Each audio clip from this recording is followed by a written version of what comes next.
최근에는 데뷔 30년 만에 서울의 봄으로 천만 배우라는 수식어를 받으셨습니다. 서울의 봄이 실제 사건과 실존 인물을 이제 배경으로 했기 때문에 좀 연기하는데 힘들지는 않으셨습니까? 부담감은 있죠. 부담감은 있는데 사실 이태신이라는 인물은 가장 이렇게 각색되고 가공된 인물이기 때문에 제 스스로의 선택의 폭이 더 넓었어요. 근데 그러다 보니까 어떻게 보면 그 선택의 폭이 넓다라는 게 또 다른 부담으로 작용도 하기도 했어요. 네. 근데 이제 감독님과 잘 이야기하고 또 감독님이 이끌어 주신 방향으로 잘 따라간 것 같습니다. 서울의 봄 이전에 전 되게 굉장히 좋아했던 게 헌트라는 영화도 굉장히 좋아했고 보면은 역사적인 소재를 한 이런 내용들 그리고 뭔가 좀 생각을 한 번 더 하게 되는 이런 내용들의 영화를 많이 좀 선택하시는 것 같은데 이유 같은 게 있을까요? 우연입니다. 우연입니다. 네, 왜냐하면 헌트 촬영 끝나고 그 서울의 봄을 제안을 받았는데 감독님께도 그 우려를 말씀드렸거든요. 배우가 그 전에 이미지에서 관객들이 분명 다른 이미지로 그 다른 인물로 디자인해서 영화에 나가더라도 관객들은 먼저 보여진 영화에서의 어떤 이미지를 중첩해서 바라보다 보면은 온전히 서울의 봄을 못 즐길 수도 있는데 난 배우로서 부담된다. 근데 감독님께도 그런 말씀을 드렸고 감독님이 그 이미지 중첩 안 시킬 자신이 있으니까 같이 했으면 좋겠다라는 또 용기 있는 제안을 저에게 용기를 심어주는 제안을 해주셔서 하게 된 건데 우연이에요. 사실 배우로서 계속해서 이렇게 중첩된 이미지로 관객에게 다가간다라는 거는 또 어떻게 보면은 좀 이렇게 회피하고 싶은 시도이기도 하거든요. 네. 연기 인생이 30년이신 거지 않습니까? 이 30년 동안 연기에 있으면서 힘들었을 때도 있었을 것 같아요. 좀 기억에 남는 힘들었던 순간도 있으십니까? 오히려 이제 경력이 쌓이면서 점점 더 힘들어지는 것 같아요. 오히려. 네네. 네.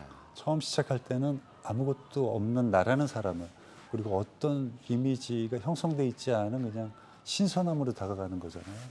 근데 이제 자꾸 해가 거듭될수록 자꾸 저에 대한 이미지가 형성이 되고 또 저에게 바라는 이미지로 저를 요구하시는 분들도 있고 저는 그 이미지에서 또 탈피하기 위해서 또 다른 시도를 할 때도 있고 이렇게 경력이 쌓이면 쌓일수록 점점 더 어려워지는 것 같아요. 그리고 여기 쌓여. 요즘처럼 이 연기 이제 다시 공부해야 되겠다. 공부하고 싶다. 쉴 때 그냥 무조건 트레이닝 해야 되겠다. 이런 생각이 많이 들 때도 없고요. 요즘 왜 그런 생각이 좀 많이 드세요? 그냥 갑자기 막 다 부족하구나라는 생각도 들고. 오히려. 네네. 그렇군요. 굉장히 저는 연기를 너무 좋아해서 연기 감사합니다. 더 이상 하실 게 없으실 것 같은데 오히려 또 감사합니다. 더 열심히 공부를 하시는군요. 한국 영화계 30년 이렇게 보셨을 때 한국 영화판은 어떻게 좀 평가하십니까? 필름 시대에서 디지털 시대로 넘어온 마지막 세대이다 보니까 많은 시간을 목격한 당사자이기도 하죠.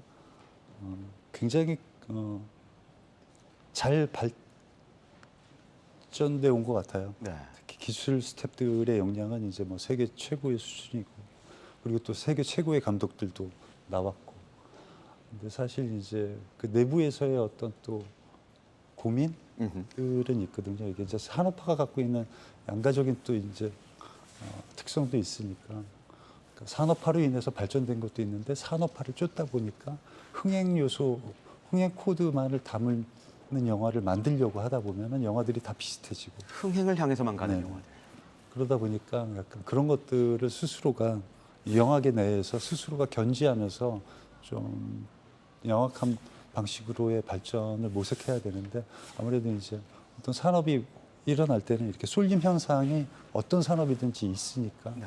그런 어떤 과도기들을 지금 잘 마지막 과도기를 겪고 있는 상황 아닌가라는 생각을 하게 되네요. 네. 지금의 연기를 본인이 보셨을 때 평가를 한다면 100점 만점에 얼마나 주시고 싶으십니까? 점수를 매길 수는 없는 것 같고요. 저는 그냥 부끄럽습니다. 30년 동안 하시면서 명대사도 굉장히 많지 않으셨어요? 명대사 저는 기억나는 게 굉장히 많은데 네. 혹시 명대사 중에 좀 난 이 대사가 정말 좋더라 하시는 것도 있을까요?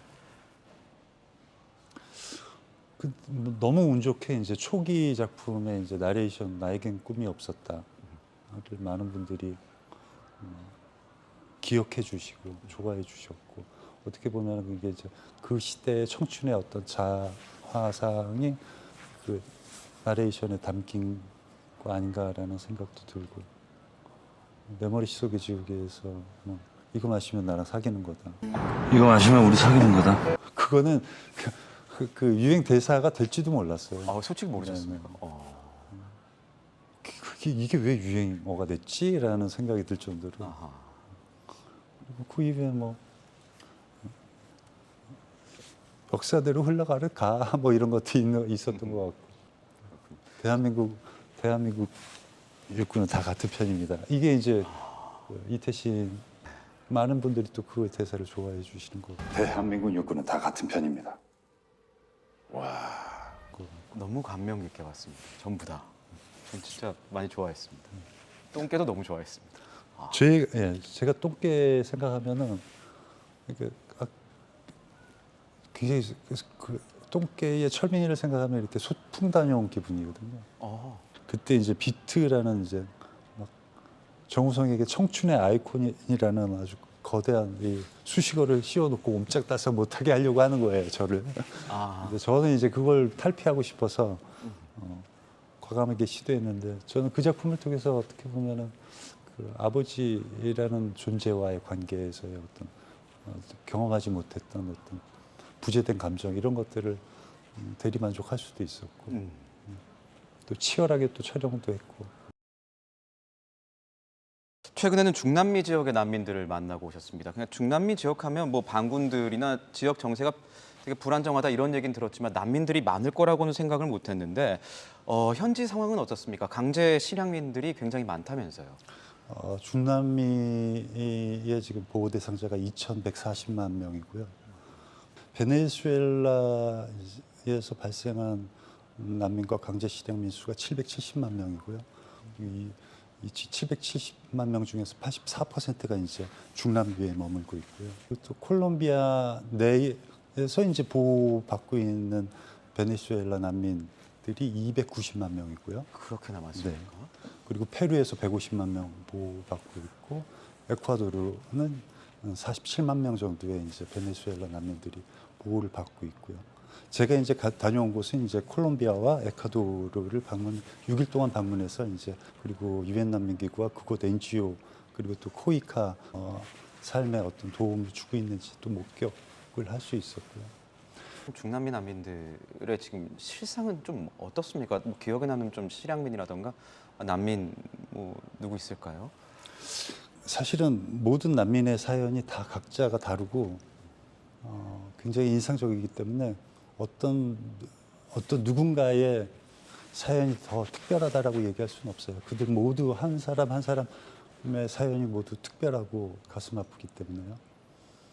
근데 제가 이제 그 목격하면서 조금 어떤 가능성을 확인할 수 있었던 거는 이렇게 복잡한 상황 속에서도 사회 통합을 위해서 이렇게 이니셔티브 활동이 활발하게 일어나고 그리고 그로 인한 어떤 그 결과들이 이루어지고 있다라는 걸 목격할 수 있었거든요.